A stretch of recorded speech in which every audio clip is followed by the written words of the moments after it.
We're going to share some thoughts about the week ahead, things to do with the Parsha, with Shabbos, with all of those interesting things. So if we can ask everybody to mute themselves so that we don't have background noises, if okay with you. Good.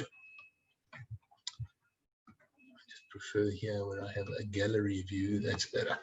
At least I can see you and some of you when I talk to you. Okay. I want to focus today on two very, very fascinating items that occur in the parsha that we're going to read this Shabbos. Let me give them to you first, and then we're going to go into the background and story, and then to focus on them and see what they're really teaching us. The first one is Eliezer is speaking to the family. We'll go into the story in a moment. Speaking to the family of Rivka.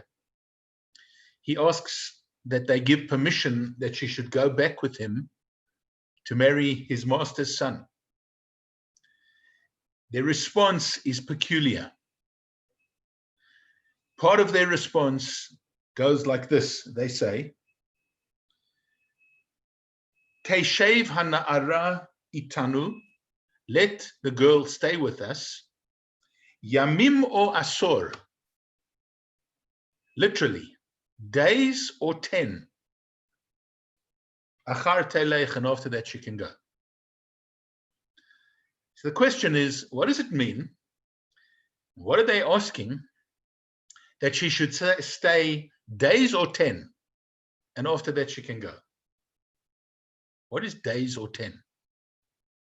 Yamim or asor? We'll focus on that just now. Let's also focus on the interesting things, and I know we have in our shir before discussed one dimension of this. I want to give you a different view today. Let's take a look at the interesting, fascinating gifts that Eliezer gives to Rivka. We all know that brides like to get engagement rings and wedding rings and so on at the time of their simcha, at the time of their wedding. What does he give her? He gives her a nose ring, and he gives her bracelets. He does not place a ring on her finger, but he gives her a nose ring and he gives her bracelets. And that nose ring and the bracelets are mentioned as being, as it tells us the weight. It tells us how much they weigh. Now, you and I can picture, and I guess in our mind's eye, a bride sitting with her friends and family when she's just received her engagement ring. And she sort of holds it up there for them to see. Take a look, And the one is saying to the other one, oh, it looks like 1 carat, it looks like 2 carats. Maybe it's not even a carat. Is that real gold? Is it platinum? We kind of have that sort of scene here. Eliezer gives her a nose ring and 2 bracelets, and the Torah goes out of its way to tell us how much they weighed. In other words, what they were worth. And the nose ring is a beka, it says, that it's half a shekel, and the bracelets, it says, esrim, or 20. So let's spend some time focusing on these two fascinating features of this week's parsha, and I think you will realize that they tell us a much, much bigger story than just the gifts, the presents, the marriage adornments, and much, much more than just a simple request of the bride's family that she should stay days or 10, which seems to be a very, very strange expression. So let's begin just by giving you the background. The background is that this is the most focused on wedding arrangement that's ever been made, and it's the most focused on in Torah. Up until now, there's been no record of what happened in the preparation of the marriage of Adam and Eve. There's no record of what happened when Noah married his wife. There's no record and there's no speak about when Abraham married Sarah. We go a little bit into the workings behind Avraham Avinu, Abraham marrying or being with Hagar and producing Ishmael, but there's not an elaborate story about the marriage relation, related to the marriage organization. Now, you and I know, having probably organized, if not your own weddings for children, family, etc., there's a lot that goes into a wedding. I think possibly one of the things that's changed most during COVID-19 has been marriage and wedding arrangements. They have gone haphazard, haywire, impossible. You can't use a usual hall. You can't have as many guests. You don't know if the chuppah should be inside or outside or whatever. I saw that firsthand a couple of weeks ago. A nephew got married, and I think Felicity, you were there. The tumult, the balagan, the whatever, it's very, very different. It's a very different kind of an environment. And the things that used to be, all the people you wanted to invite or whatever, don't get invited anymore. People now have come to a new reality that they will accept an invitation. In fact, they'll want to be invited just to the chuppah. You don't want to be compromised and have to go and sit at a table with other people eating without masks on and so on. It's a strange difference and a different approach to weddings that we have today. But when we think about the arrangements that are made, the elaborate arrangements that are made, and the amount of airtime that the Torah gives, the amount of airtime. I'm getting feedback from somebody there. Okay. The amount of airtime that the Torah gives to this shidduch, to this marriage arrangement. It's not the actual marriage, but the arrangements beforehand.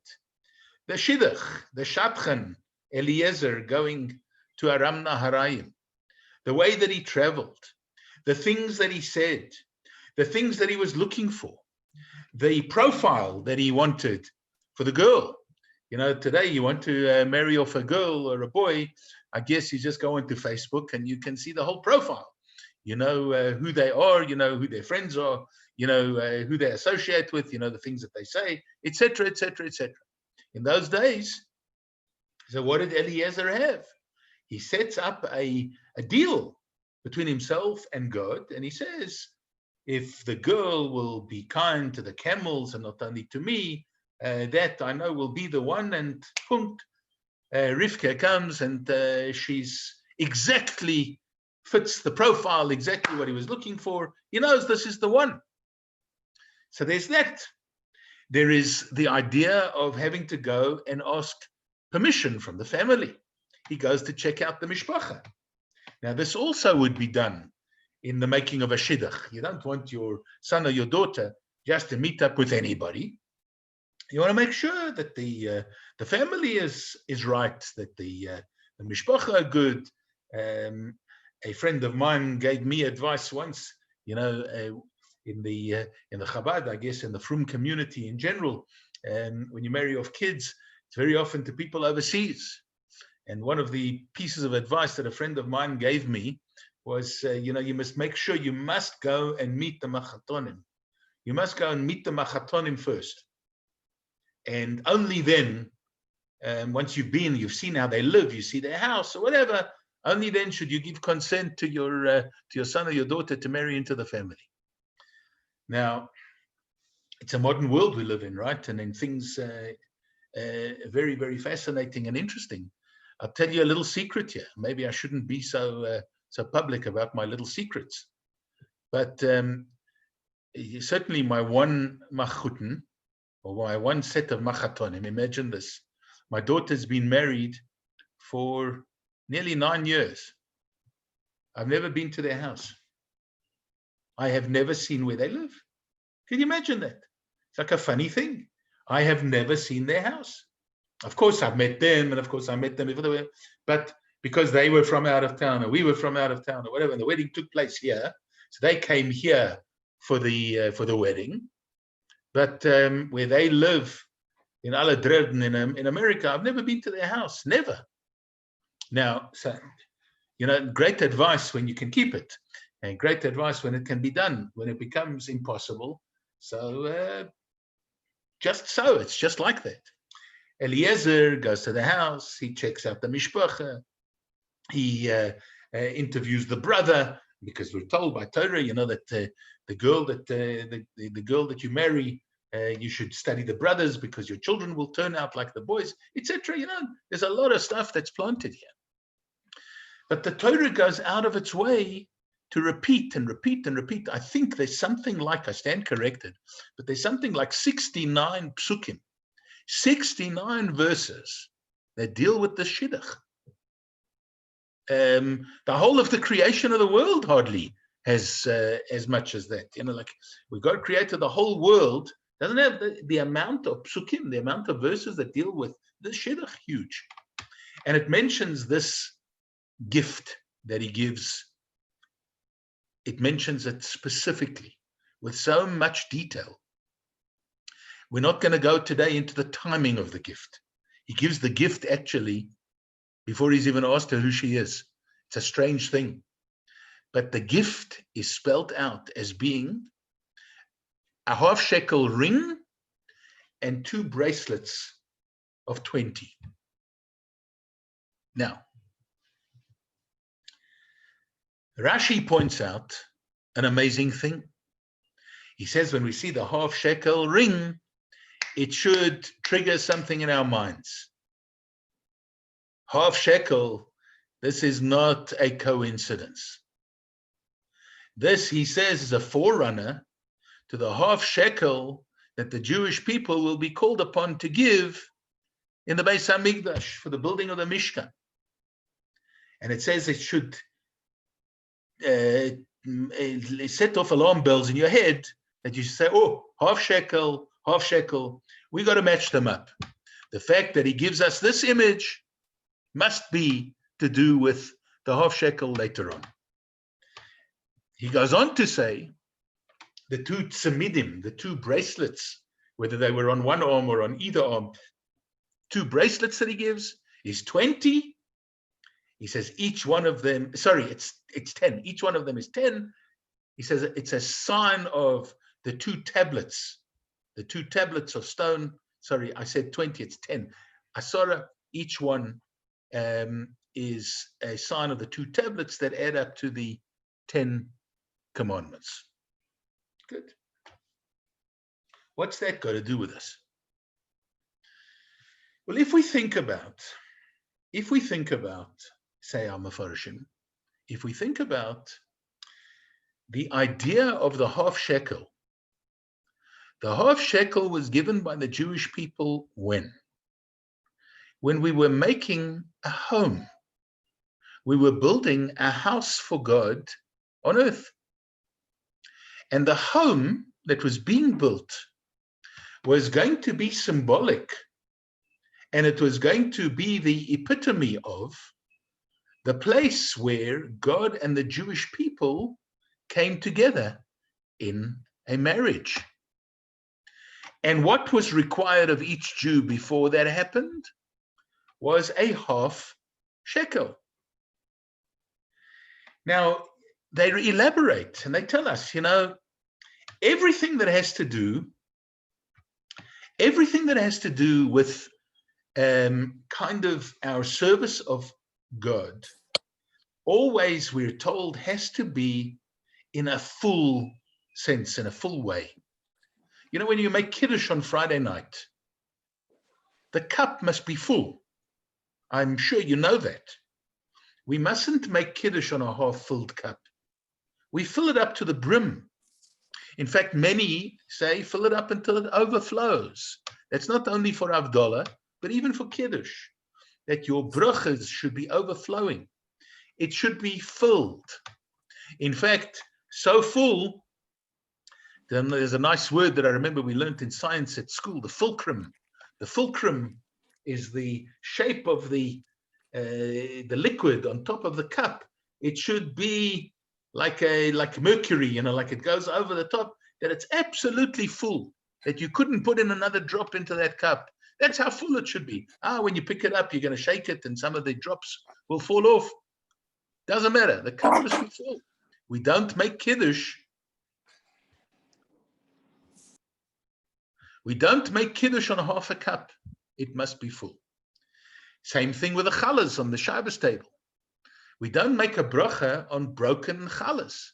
If you've cut off a piece already or whatever, we try and make sure that they are whole loaves. Now, this is representative of other things. When it came to our offerings in the temple, the offerings that were brought to the temple had to be whole. If an animal was missing a limb or an eye, or it was deformed in any way, or it was half, or it was cut, or whatever, no good. Everything that we bring to Shamayim should be complete. Not when it came to the half shekel. The half shekel dafka had to be half. It was not allowed to be a whole. It had to be half. And why did it have to be half? It's because we are connoting this idea of the union of each person in the marriage. You are not complete. The old adage that they always joke about or whatever, they say, before my marriage, I wasn't complete, and now that I'm married, I'm finished. The idea of marriage is that it completes you. You're a half, and you're a half, and coming together, you're complete. Now, marriage is miraculous. Marriage is a miracle. There is no, I don't want to be quoted out of turn here, but there's no sense in marriage. Marriage makes no sense. You're talking about, really, two people who are different, opposites. Men and women are different. Why should they get married? Why, and how does it work? How does it work that marriages work? I mean, we often talk about the fact that sometimes marriages, God forbid, fall apart. And when they fall apart, we sort of say, that's terrible. If you think about it in reality, let's be realists. In reality, marriages shouldn't work. Men are different from women. I don't have to tell you, I think you know, that for marriages to work, you need a lot of siyata dishmaya. You need a lot of hard work, and you also need a lot of help from heaven. And sometimes they just don't work. But why? That's more of the norm or the normal, that they shouldn't, because men and women are very, very different. So it's a miracle when it does work. God is telling us something here about this particular marriage in this week's parsha. That this is a marriage that, while it was a marriage that is conceived in heaven, it's a marriage that is made on earth. And there is something that has to be done down on earth in order to make this marriage work, in order to make it come together. And part of what it's got to do in order for it to come together is the man must realize that he is only a half, and the woman must realize that she is only a half, and these two halves of the same neshama that were separated in Shamayim have the opportunity now to come together and to merge into one in this marriage. It's the two halves that make the whole, not two holes that don't leave space for the other half or the other whole, the other person to be there at all. It is about making space. It's about the two halves. And so we're told this was the symbol of this very first marriage made on earth, so to speak, that the nose ring was a beka. It was half a shekel, symbolic of, and a forerunner to the half shekel, which would be the gift that each and every person had to bring when we were making or symbolically building our home together with God here on earth. Let's fast forward to the second little piece that I told you we're going to focus on. And let's have a look and see if there's some form of a link in them. So remember, Eliezer now has gone, he's interviewed the family. He's told them exactly what their intentions are.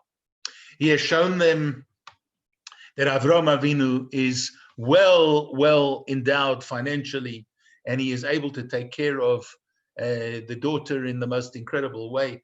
This wedding is not going to cost you anything. He guarantees them.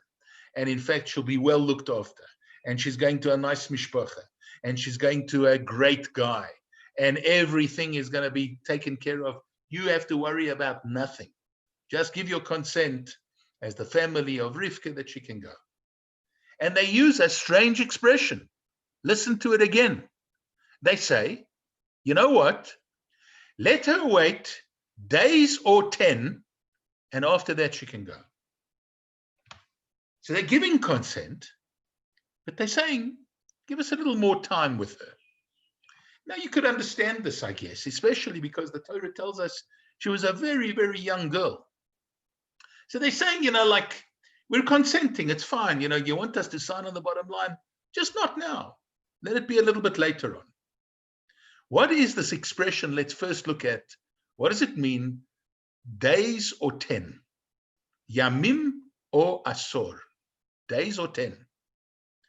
Rashi tells us that there is no other way to understand this other than the fact that the word yamim, which means days, actually means a year. And he uses a reference, he says elsewhere in Torah, the word yamim means a year. So he says, therefore what they're saying is, you know what, Eliezer? We need her to stay a year. And if you're not going to accept a year, maybe 10 months. Give us a year or 10 months to prepare for her to go off and marry Yitzchak. He says, otherwise you can't understand this.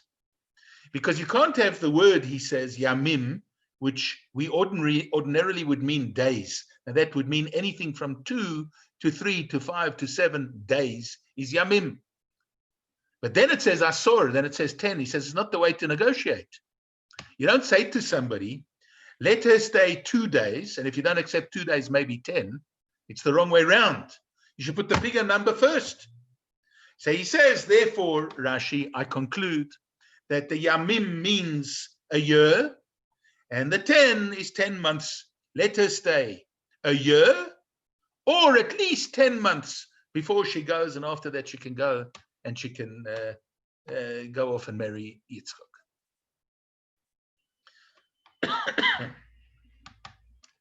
A woman needs to prepare for a wedding.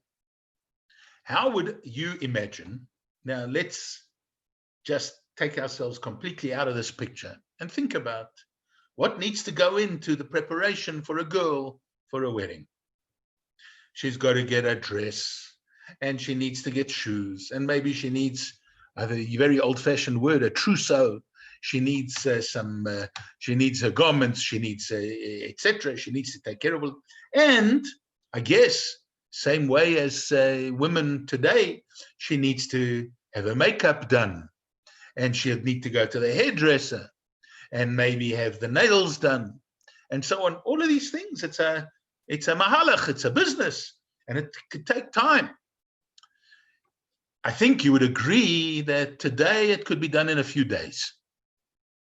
In those days, well, you'd imagine it would take a little bit longer. I don't know, you got to sew a dress by hand.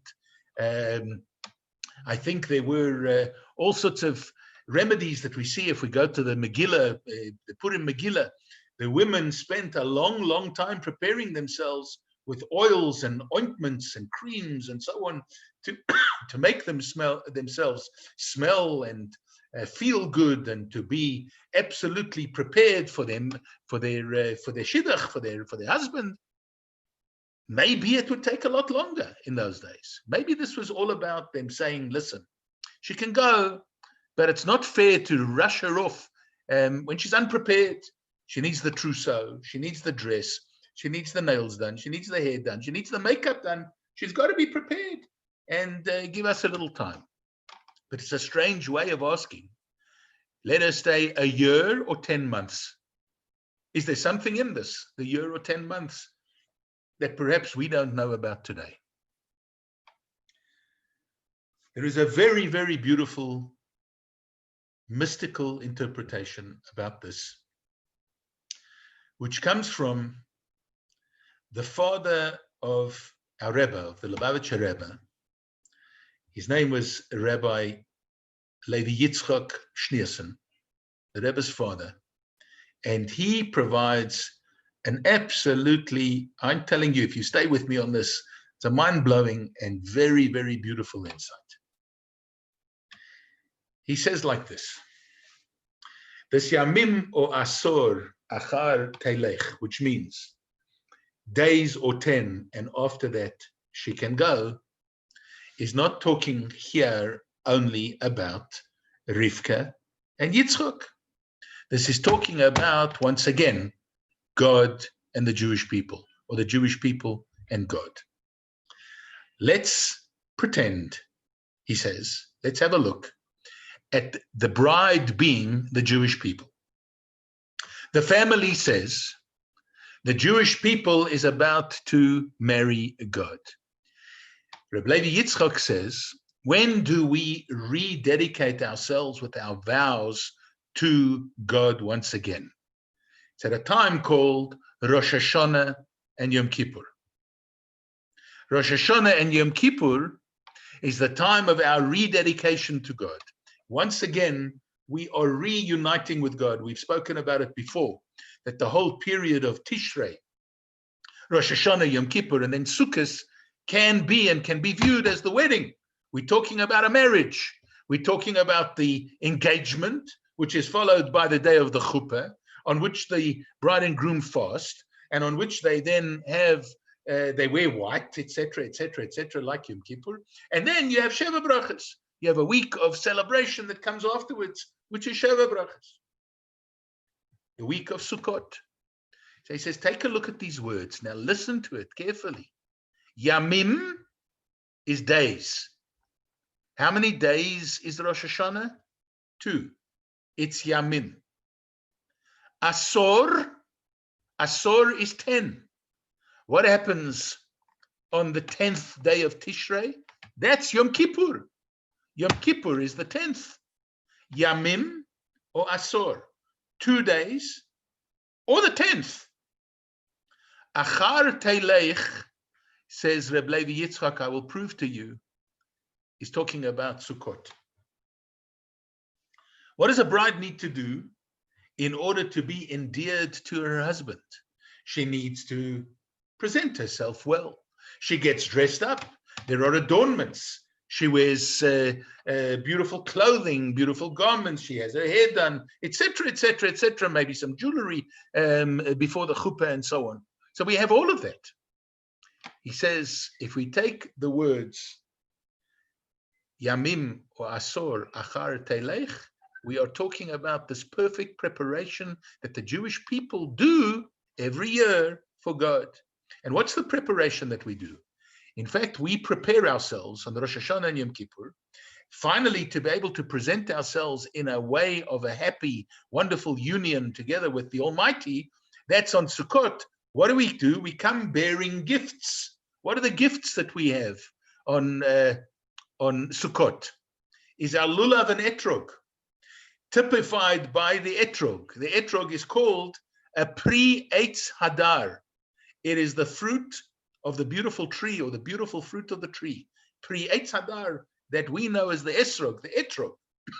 That's our beautiful, wonderful gift that we bring to our chosen, to our groom, to the Almighty. Now take a look at this word, these words again. I want you to think about it. It goes like this. Yamim or Asor, which means days, 2 days, or 10. The word or, Aleph Vav, is Aleph is 1, Vav is 6. He says, so we've got here 2, 7, 10. 2, 7, 10. 2 is the 2 days of Rosh Hashanah. There are 7 days between Rosh Hashanah and Yom Kippur. And the 10th day is Yom Kippur. Yamim or Asor is a direct hint at Rosh Hashanah, the 7 days in between, otherwise known as the 10 days of repentance. But remember, that counts Rosh Hashanah and Yom Kippur into the number 10. So it's the 7 days in the middle. By the way, those 7 days are broken up into 6 plus 1. What's the 6 plus 1? Because there's always 6 weekdays and a Shabbos in between Rosh Hashanah and Yom Kippur. And then you have Asor, then you have Yom Kippur. And then we have Achar Teilech. Now, you're not going to believe this. This one will blow your socks off, as they say. Achar Teilech, if you take the numerical value of the words Achar and Teilech together, it adds up to 659. And the words Pri Eitz Hadar, which means the fruit of the beautiful tree, is also 659. So says Rebbe Yitzchak, what we're talking about here is actually a hint of things in the future. We're talking about not the marriage between Yitzchak and Rivka. We're talking here about the marriage between God and his bride, the Jewish people. And each year, come Rosh Hashanah, Yom Kippur, Sukkot, we go through this Yamim o Asor Achar Teilech, which means days or 10, and after that she will go, which means Rosh Hashanah, 7 days in between, then Yom Kippur, and then the Pri Eitz Hadar, the lulav and esrog that we bring to the Almighty as our adornments, as our gifts, as our beautifying of the Chag, beautifying of ourselves, in order to endear ourselves a little bit more to the Almighty. So we're not here just talking about the marriage of Yitzchak and Rivka. Yes, they are a forefather and a mother representing the highest echelons of our ancestry, of course, and therefore anything that happens in this parsha, we are entitled to learn and to take as a symbol of what these marriages really represent. But they giving us insights into the marriage between us and the Almighty, rather than just the marriage between us and our selected beloved spouse, or between Yitzchak and Rivka per se. This is Torah. We're learning it on all sorts of different levels.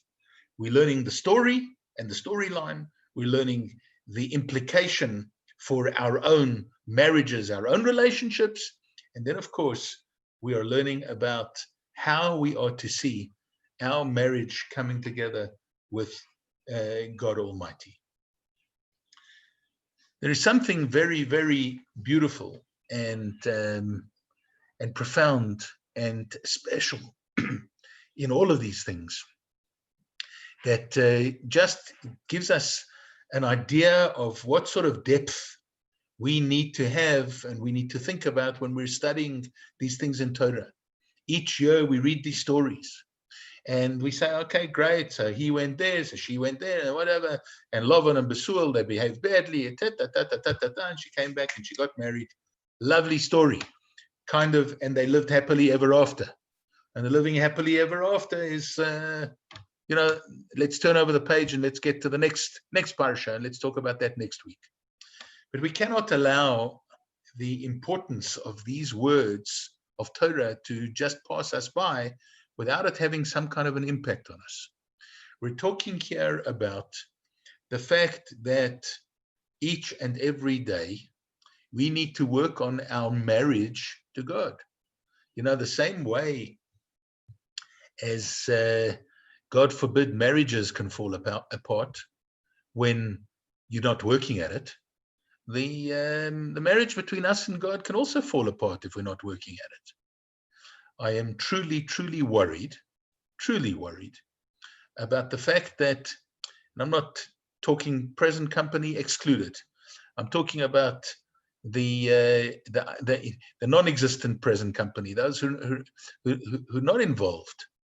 That people who used to go to shul on a Friday night or on a Shabbos or whatever have got so used to, over the last 8-9 months, of not going to shul, that they've fallen out of that. But that's not the main worry.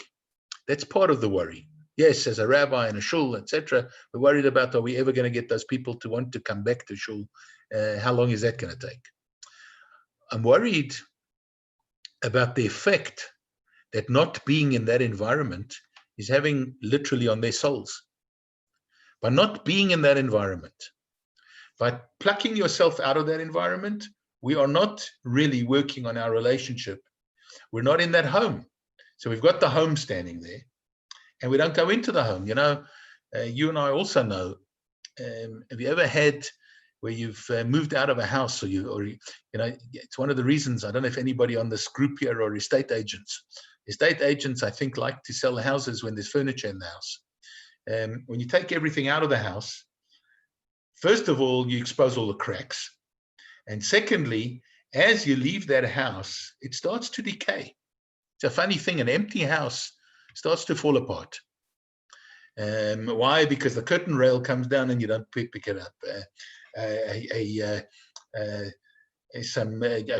cobweb forms in the corner and whatever, and it leaves a mark on the paint. The house starts to decay. An empty house starts to fall apart. Now, similarly, we've got our home that we've established, the home between ourselves and the Almighty, our shuls, our environments of Kedusha, our things of holiness, the places that we go to do our mitzvahs, to learn, to study, to daven, and so on. And when we're not in that environment, not only does the house fall apart, but our relationship starts to fall apart a little bit as well. And as much as people will tell you, I think, and this is me talking, as much as people will tell you, it's been great, my relationship with the Almighty is much better, I'm at home, I daven better, I daven slower, and this and that, whatever. We're missing out on the atmosphere of our shuls. We're missing out on what that does for our souls. I don't know if we can really fathom what it means that a Jew walks into a shul, whether he davens or he doesn't daven. Just being there, that atmosphere is we're big into today talking about inoculations and vaccines, that somehow walking into a place of holiness gives you a bit of an inoculation. It gives you an atmosphere that conditions you a little bit differently. I truly believe that a lot of people are starting, if they haven't started already, they're starting now to lose their way spiritually in this type of an environment. And I'm not only talking about here locally, I'm not only talking about my community, I'm talking about all over the world. You hear these things from, interact with people all over the world. People are losing a little bit we call it the moral compass, but they're losing that atmosphere. They're losing that environment. You can't run a marriage by remote control. You can't have a real, warm, loving, caring relationship when you're at a huge distance, no matter how good these things are, no matter how good your screens are and your cameras and your imaging and your ability to talk and whatever, it's just not the same. For those of you who have children or grandchildren living far away, living overseas, etc., you'll know what I'm talking about. No matter how good your interaction is on Zoom or on the internet or whatever, it's just not the same.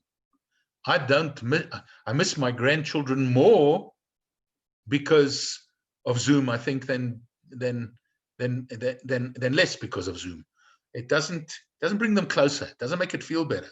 It's a strange thing. You can see, yes, you can see them, and we're lucky we have it. Wonderful. It's not the same. And we're not getting the atmosphere of a shul. We're not getting the atmosphere of a community. We're not even having the atmosphere of a kiddush. We always laugh at the only reason you went to shul was because of the kiddush. I got news for you. The kiddush in shul, the bracha in shul is very, very important. It's very important for people's headspace, for their state of mind, for their moral compass. It's very important, even if that's all they did. We often used to joke, it's American elections. I always speak about the JFK, a person who just came for Kiddush. JFK, just for Kiddush. There are some just for Kiddush people, but there's something important about that. There is something atmospheric about it. There's something brilliant about it. You tell me, isn't it a real treat for each and every one of us to sit at a Friday night table? Now, as soon as you take that away and you try and make that somewhere else, I think it's a mistake some of us make, when the kids leave the house, say, you know what, tonight we'll eat in the kitchen. I don't think we must eat Shabbos in the kitchen. I don't think we must eat Shabbos in the not in the dining room.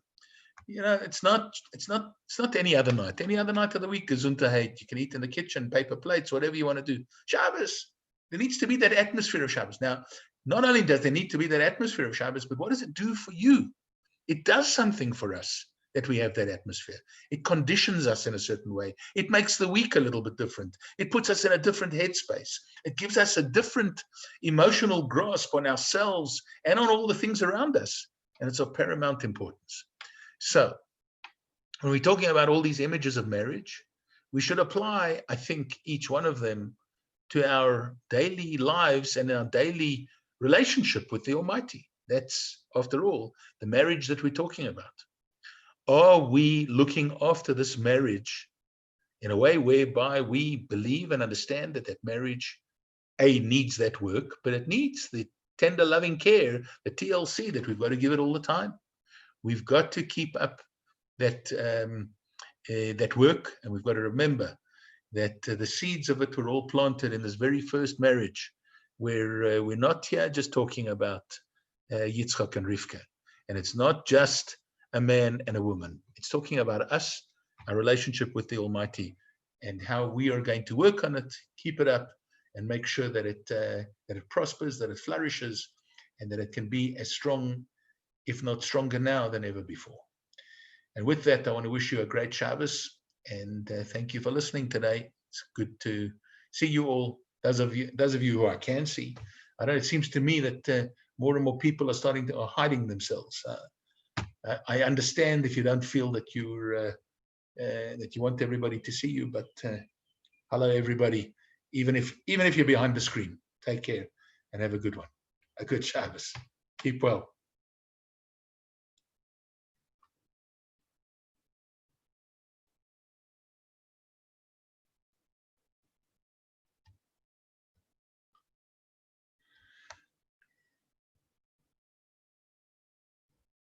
I think you can unmute yourselves if you wanted to.